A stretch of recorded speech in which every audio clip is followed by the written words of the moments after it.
বন্ধুরা, তোমাদের স্বাগত জানাই আমাদের ডিএসভিভি পড়াশুনো চ্যানেলের পক্ষ থেকে।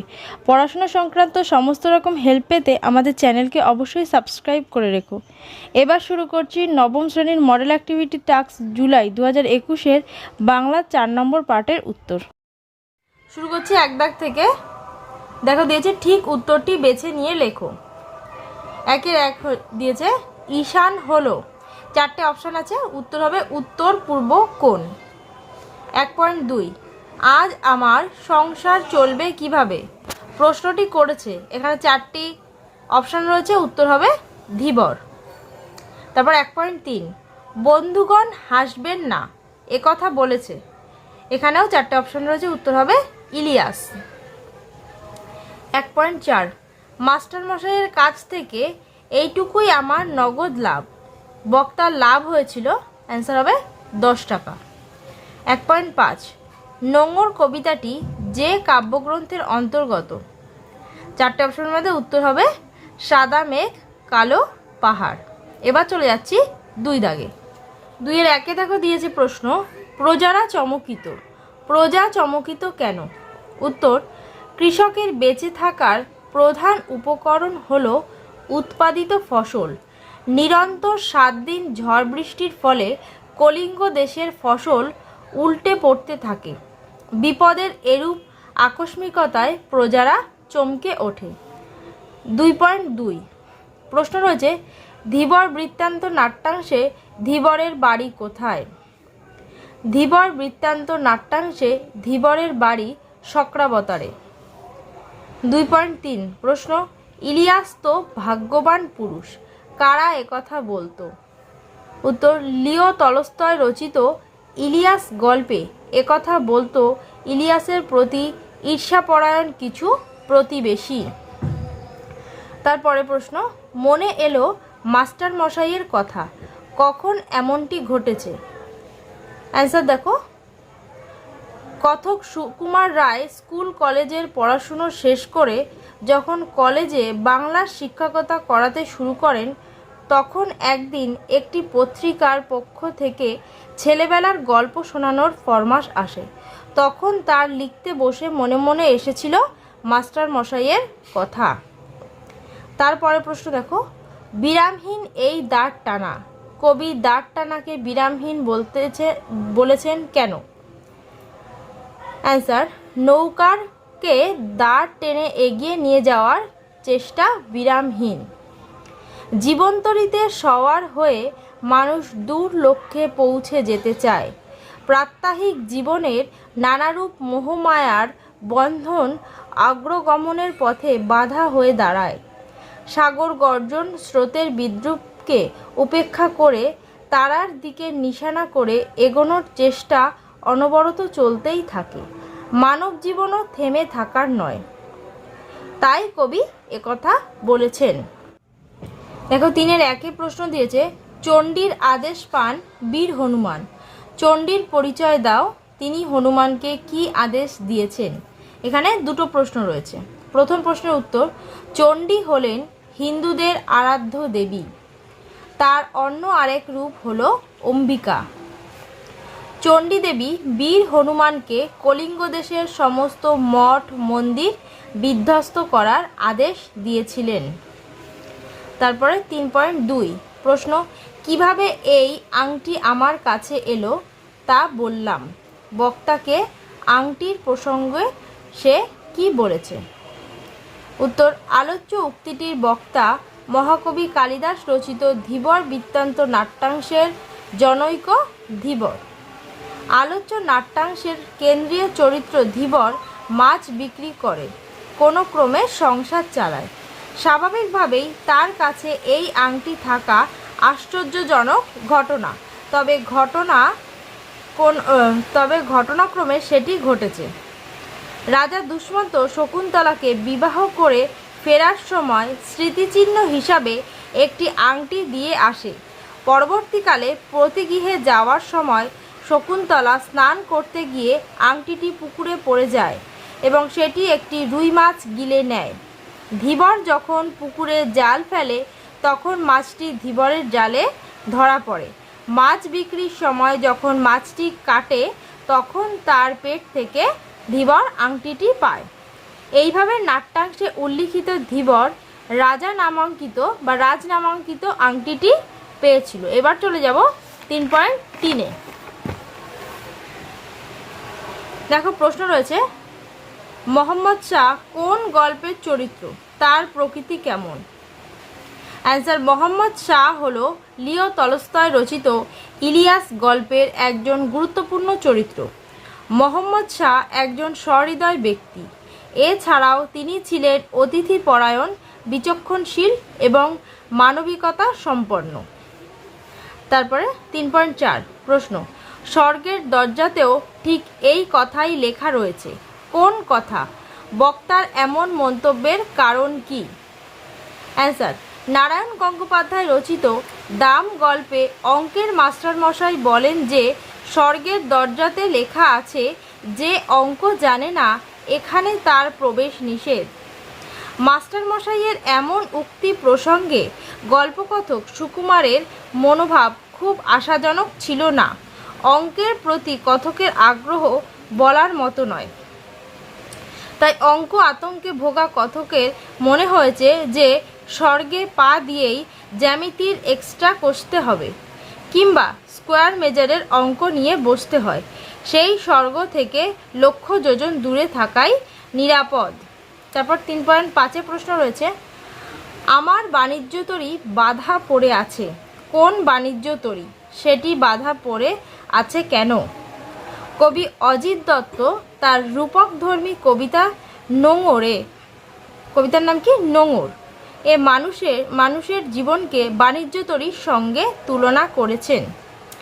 জীবন সংগ্রামে টিকে থাকার লক্ষ্যে সকলকেই নানাবিধ পসরা সাজিয়ে এগিয়ে চলতে হয়।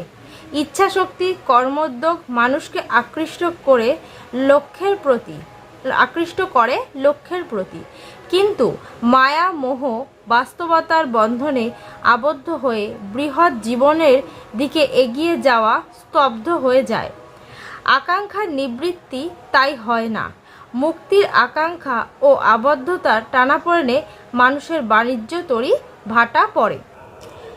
দেখো 4.1-এ প্রশ্ন রয়েছে, নিরবধি 7 দিন বৃষ্টি নিরন্তর। এই প্রাকৃতিক বিপর্যয় কলিঙ্গবাসীর জীবনকে কিভাবে বিপন্ন করে তুলেছিল তা আলোচনা করো। অ্যান্সার দেখো, কলিঙ্গ দেশে একটানা 7 দিন ধরে অবিরাম বৃষ্টিপাত চলতে থাকে। ফলে জলমগ্ন হয়ে পড়ে সে দেশ এবং সঞ্চিত সকল ফসল নষ্ট হয়ে যায়। কলিঙ্গ দেশে দেবী চণ্ডীর ছলনায় নেমে আসে ভয়ানক দুর্যোগ। সেই প্রসঙ্গেই কবি এমন উক্তি করেছেন, দেবী চণ্ডীর ইচ্ছায় হঠাৎ করে কলিঙ্গ দেশে আকাশের ঈশান কোণে দেখা দেয় ঘন মেঘ। উত্তুরে বাতাসের সংস্পর্শে সেই মেঘ ছড়িয়ে পড়ে সমগ্র আকাশে।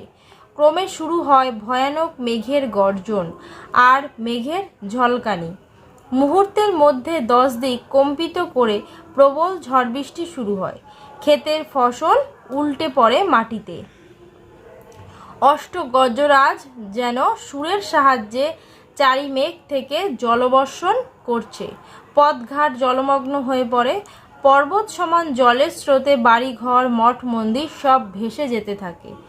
জলস্থলের বিভেদ বোঝা যায় না। এই অবস্থান ক্ষেত থেকে তুলে আনা সমস্ত ফসল ডুবে যায় এবং তাতে পচন ধরে। এইভাবে প্রাকৃতিক বিপর্যয় কলিঙ্গবাসীর জীবনকে বিপন্ন করে তুলেছিল। এরপরে 4.2 দেখো প্রশ্ন রয়েছে, সেই আংটি দেখে মহারাজের কোনো প্রিয়জনের কথা মনে পড়েছে। মন্তব্যটির প্রসঙ্গ নির্দেশ করে আংটিটি দেখে মহারাজের কী প্রতিক্রিয়া হয়েছিল তা বুঝিয়ে দাও। উত্তর দেখো, মহাকবি কালিদাস রচিত ধীবর বৃত্তান্ত নাট্যাংশে রাজশ্যালক যখন ধীবরের কাছ থেকে আংটিটি নিয়ে রাজা দুষ্মন্তকে দেখিয়েছেন, তখন সেটি দেখে রাজার প্রিয়তমার কথা মনে পড়েছে। পরের প্রশ্নটা রয়েছে, যেটা আংটিটি দেখার পর রাজা দুষ্মন্তের মধ্যে এক অদ্ভুত প্রতিক্রিয়া দেখা যায়। সে একদৃষ্টে ধীবরের দিকে তাকিয়ে থাকে এবং প্রিয়তমার প্রতি কৃত পাপের জন্য অনুতপ্ত হয়। তিনি বুঝতে পারেন যে আংটিটি না পাওয়ার জন্যই তার জীবনের এই চরম বিপত্তি, আর তাই সে ধীবরের প্রতি রাগ নয়, বরং তাকে আংটির সমমূল্য দেওয়ার ব্যবস্থা করে দেন। এর থেকে বোঝা যায় যে রাজা দুষ্মন্ত প্রজাবৎসল ছিলেন। 4.3 প্রশ্ন রয়েছে, ইলিয়াস গল্প অনুসরণে ইলিয়াস চরিত্রটি বিশ্লেষণ করো। প্রখ্যাত রুশ সাহিত্যিক লিও তলস্তয় রচিত ইলিয়াস গল্পের কেন্দ্রীয় চরিত্র ইলিয়াস। তার জীবনের নানা কথাবার্তাই এই গল্পে আলোচিত হয়েছে। জীবনের শেষ প্রান্তে এসে সে তার প্রতিবেশী মোহাম্মদ শাহের বাড়িতে মজুরের কাজ করে খাবার জুটিয়েছে। সেখানেই মোহাম্মদ শাহের সঙ্গে কথা প্রসঙ্গে ইলিয়াস তার জীবন কথা তুলে ধরেছেন। ইলিয়াসের চরিত্রের বৈশিষ্ট্য। ইলিয়াসের পিতার মৃত্যুর সময় তাদের সামান্য কিছু সম্পত্তি ছিল। দীর্ঘ 35 বছর কঠোর পরিশ্রমের পর ইলিয়াস বেশ ধনী ও যশস্বী ব্যক্তি হয়ে উঠেছিলেন।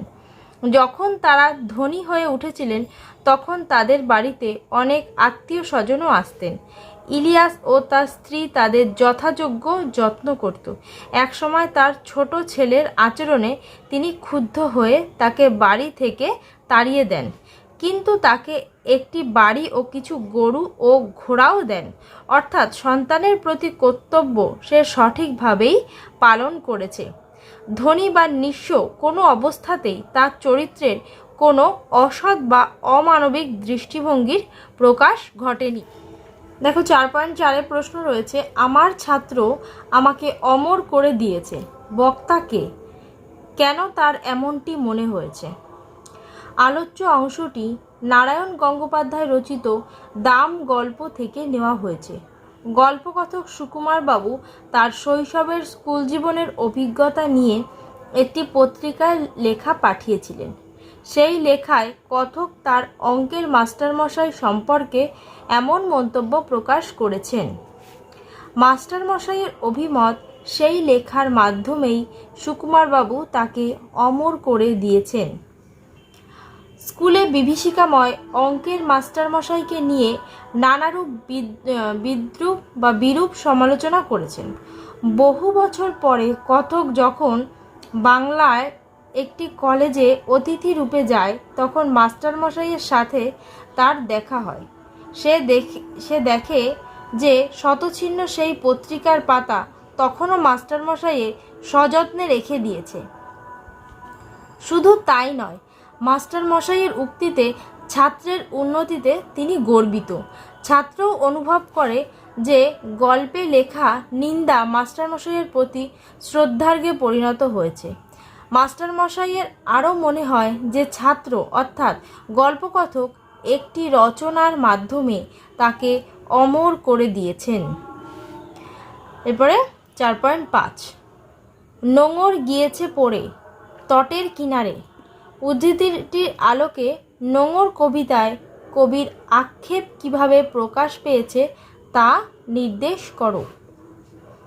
উত্তর দেখো, আলোচ্য অংশটি অজিত দত্ত রচিত নোঙর কবিতা থেকে নেওয়া হয়েছে। সংসার সমুদ্রে চিরপ্রচলিত নিয়মের বন্ধন থেকে মানুষ বারবার মুক্তির পথ খুঁজে চলেছে। কখনো সে সফল হয়েছে, আবার কখনো ব্যর্থ। এই ব্যর্থতার কারণ হলো মায়ার বন্ধন।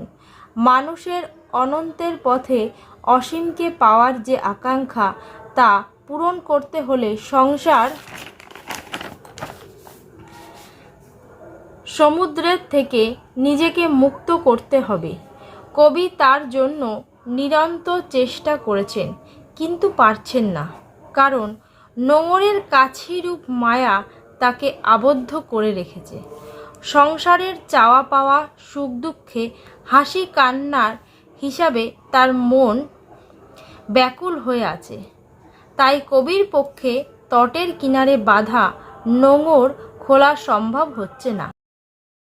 দেখো 5 দাগের প্রশ্নগুলো দিয়েছে, নির্দেশ অনুযায়ী উত্তর দাও। 5-এর 1 দিয়েছে শ্লোক থেকে শ্লোক। এক্ষেত্রে ঘটেছে, 4টে অপশান আছে, উত্তর হবে মধ্য স্বরাগম।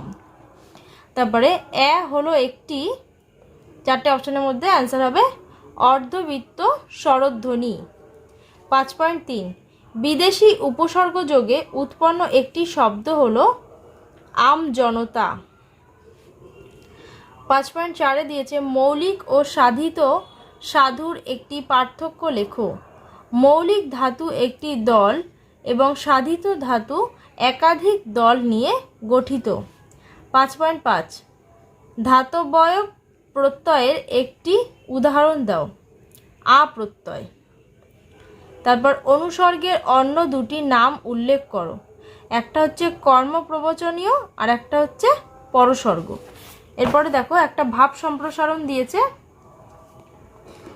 ধর্মের নামে মোহ এসে যারে ধরে, অন্ধ সে জন মারে আর শুধু মরে। সাধারণ অর্থ, ধর্মের তাৎপর্য বা মূল সত্যকে না বুঝে আমরা অনেক সময় আচার আচরণগত মোহে জড়িয়ে পড়ি। ওই মোহে আমরা নিজে মরি এবং অপরকেও মারি। ওই মোহ কখনোই ধর্ম নয়। অন্তর্নিহিত অর্থ দেখো, ধর্মের মাহাত্ম্য ও মূল কথা সম্যক উপলব্ধি করতে না পেরে মানুষ যখন ধর্মের মোহে অন্ধ হয়ে পড়ে, তখন সে অন্যকে নিধন এবং নিজের আত্মহননে উদ্যত হয়। মানুষ ধর্ম ও সংস্কারের মোহে অন্ধ হয়ে যায়।